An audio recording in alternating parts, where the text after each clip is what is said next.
भक्तों, आप सभी को सावन मास के शुक्ल पक्ष की एकादशी यानी पुत्रदा एकादशी की हार्दिक शुभकामनाएं। भक्तों, आज के इस वीडियो में हम बात करेंगे उन सभी माताएं बहनों के लिए जिन्होंने सावन सोमवार का व्रत किया है, शिवलिंग पर एक लोटा जल अर्पित किया है, बेलपत्र अर्पित किया, धतूरा चलाया है और तो और प्रत्येक सोमवार की पूजा पाठ सच्चे मन से की है, फिर भी मनोकामना पूरी नहीं हुई है।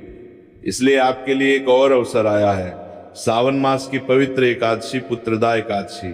मेरे प्रिय भक्तों, सावन मास के शुक्ल पक्ष की परम पवित्र मनोकामनाओं को पूर्ण करने वाली और संतान सुख प्रदान करने वाली पुत्रदा एकादशी की ये दिव्य तथा मंगलकारी प्रस्तुति आप सभी सनातन धर्मावलंबियों और प्रभु भक्तों के जीवन में सुख, शांति, समृद्धि, उत्तम संतान तथा सर्वव्यापी श्री हरि विष्णु की असीम अनुकंपा लेकर आए। हमारे पौराणिक ग्रंथों विशेषकर पद्म पुराण के उत्तराखंड और ब्रह्म वैवर्त पुराण में यह स्पष्ट रूप से प्रतिपादित किया गया है कि सावन मास के शुक्ल पक्ष की एकादशी तिथि को पुत्रदा एकादशी के नाम से जाना जाता है। जो भी श्रद्धालु और भक्त इस परम पावन एकादशी का व्रत पूरी निष्ठा, सात्विकता, नियम और विधि विधान पूर्वक धारण करते हैं, उन्हें न केवल सर्वगुण संपन्न, तेजस्वी एवं दीर्घायु संतान की प्राप्ति होती है, बल्कि उनकी संतान के जीवन के समस्त संकट, शारीरिक, मानसिक कष्ट और भावी बाधाएं स्वतः समाप्त हो जाती हैं। अंतकाल में ऐसे जीव को भगवान श्री हरि विष्णु के परमधाम वैकुंठ में मोक्ष पद की प्राप्ति होती है।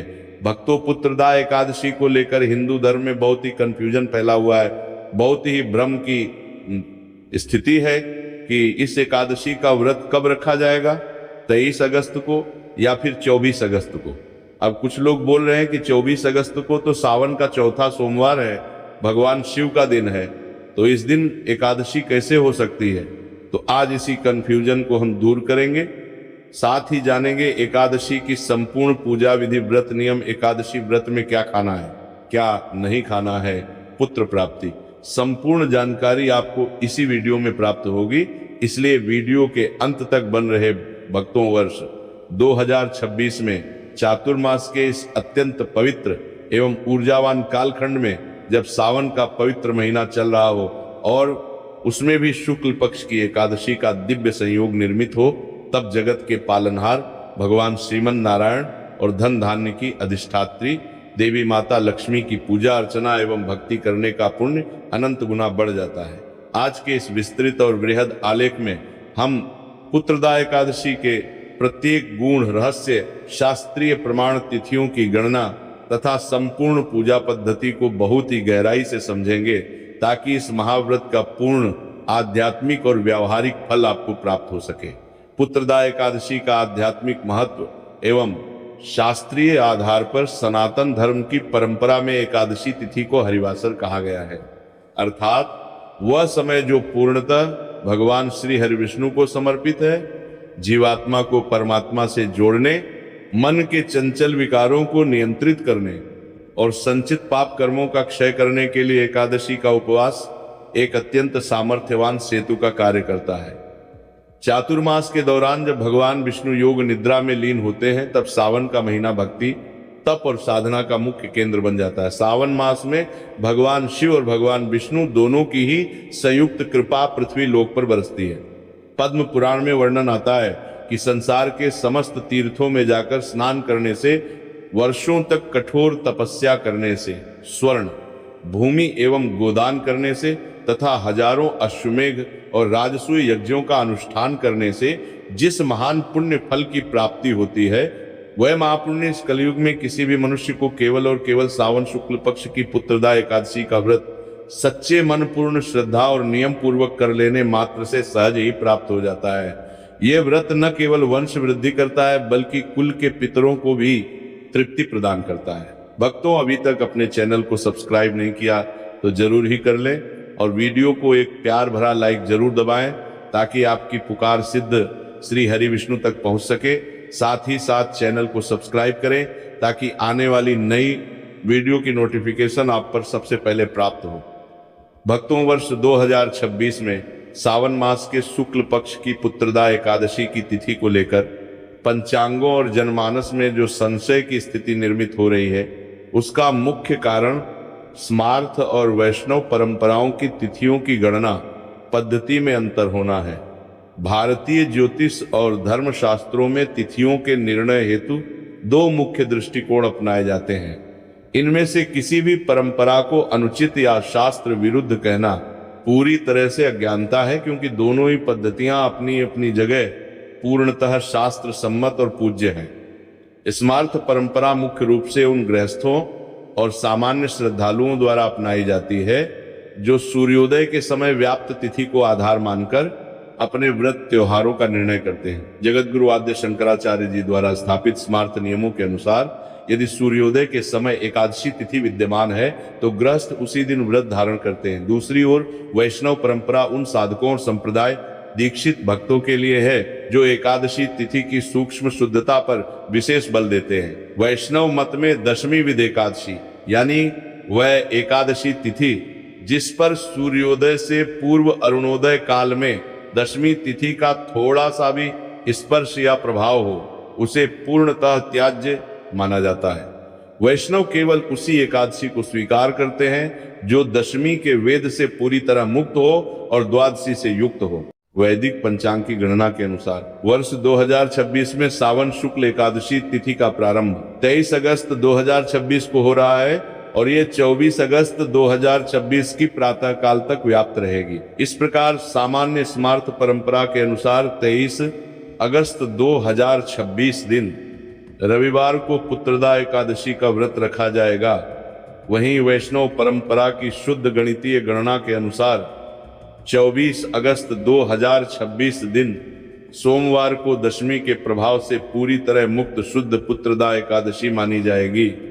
अतः यदि आप अपनी पारिवारिक या पारंपरिक स्मार्थ मान्यता के अनुसार व्रत रखते हैं तो 23 अगस्त को व्रत रखना पूर्णतः शास्त्र अनुकूल है। परंतु यदि आप वैष्णव नियमों का पालन करते हुए अत्यंत शुद्ध एकादशी का व्रत रखना चाहते हैं तो 24 अगस्त 2026 को व्रत रखना अधिक उत्तम माना जाएगा। व्रत की पूर्णता उसके शास्त्रीय पारण से ही सिद्ध होती है। यदि एकादशी व्रत का पारण सही समय और सही विधि से न किया जाए तो व्रत का संपूर्ण पुण्य फल निष्फल हो जाता है। वर्ष 2026 में एकादशी के ठीक अगले दिन सावन का पवित्र सोमवार भी पड़ रहा है, जिससे भक्तों के सामने व्रत और पारण को लेकर कुछ विशेष स्थितियां बनती हैं। मेरे प्रिय भक्तों, जो श्रद्धालु 23 अगस्त 2026 रविवार को एकादशी का उपवास रख रहे हैं, उनके लिए पारण का शुभ मुहूर्त अगले दिन यानी 24 अगस्त 2026 सोमवार की प्रातः 5:55 से प्रातः 8:30 तक रहेगा।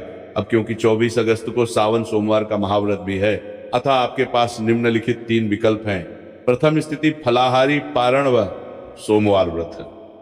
यदि आप 23 अगस्त को एकादशी रखकर 24 अगस्त को सावन सोमवार का भी उपवास रखना चाहते हैं तो पारण के शुभ मुहूर्त में भगवान विष्णु को अर्पित तुलसी पत्र, थोड़ा सा गंगाजल और कोई सात्विक फल जैसे केला या सेब ग्रहण करके एकादशी का पारण संपन्न करें।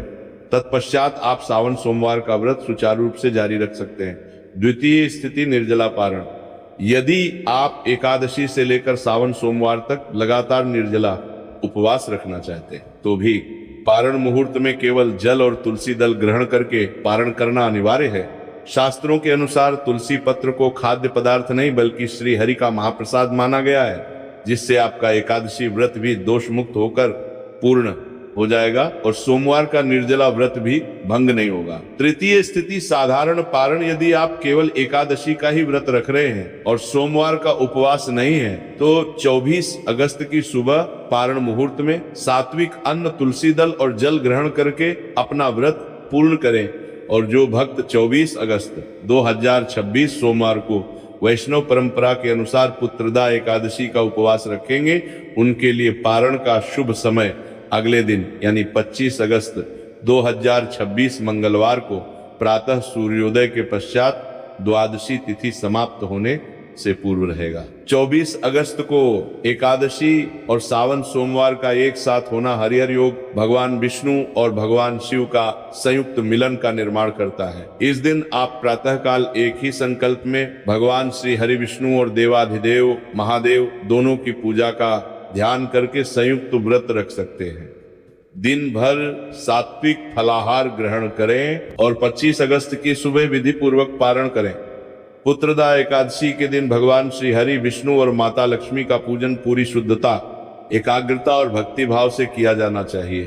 पूजा में किसी भी प्रकार की त्रुटि ना हो, इसके लिए शास्त्रों में वर्णित संपूर्ण पूजा विधान निम्नलिखित है। ब्रह्म मुहूर्त जागरण एवं संकल्प। एकादशी के दिन सूर्योदय से पूर्व ब्रह्म मुहूर्त प्रातः 40 से 5 बजे के बीच में शैया का त्याग करें। उठते ही अपनी हथेलियों के दर्शन करें और पृथ्वी माता को स्पर्श करके प्रणाम करें। इसके बाद शौच आदि से निवृत्त होकर स्नान के जल में थोड़ा सा गंगा जल और काले तिल मिलाकर स्नान करें। वस्त्र चयन स्नान के पश्चात स्वच्छ धुले हुए और सात्विक वस्त्र धारण करें। इस दिन पीले, हल्के लाल या नारंगी रंग के वस्त्र पहनना अत्यंत शुभ माना जाता है, क्योंकि पीला रंग भगवान विष्णु को अत्यधिक प्रिय है। इस दिन काले या गहरे नीले रंग के वस्त्रों का प्रयोग पूरी तरह वर्जित है। पूजा स्थल की तैयारी व स्थापना। अपने घर के मंदिर या पूजा स्थल को स्वच्छ करें। एक लकड़ी की चौकी पर पीला कपड़ा बिछाकर उस पर भगवान श्री हरि विष्णु, माता लक्ष्मी, लड्डू गोपाल या शालिग्राम जी की प्रतिमा स्थापित करें। सावन का महीना होने के कारण पास में ही एक छोटा शिवलिंग या शिव पार्वती की तस्वीर भी अवश्य स्थापित करें। दीपक प्रज्वलन एवं व्रत संकल्प। भगवान के समक्ष शुद्ध देसी घी का एक चौमुखी या एक मुखी दीपक प्रज्वलित करें। इसके बाद अपने दाहिने हाथ में जल, पीले पुष्प और काले तिल। एकादशी में चावल का प्रयोग वर्जित होने के कारण तिल लिया जाता है। लेकर मन ही मन भगवान विष्णु के चरणों में व्रत को निर्विघ्न संपन्न करने हेतु संकल्प लें। पंचामृत व गंगा जल से अभिषेक। यदि आपके पास शालिग्राम जी या लड्डू गोपाल हैं तो उन्हें दक्षिणवर्ती शंख में पंचामृत, दूध, दही, घी, शहद, शक्कर भरकर अभिषेक कराएं। तत्पश्चात शुद्ध गंगा जल से स्नान कराकर वस्त्र और आभूषणों से उनका सुंदर श्रृंगार करें। तिलक, पुष्प एवं भोग समर्पण। भगवान के मस्तक पर पीले चंदन, केसर या गोपी चंदन का तिलक लगाएं।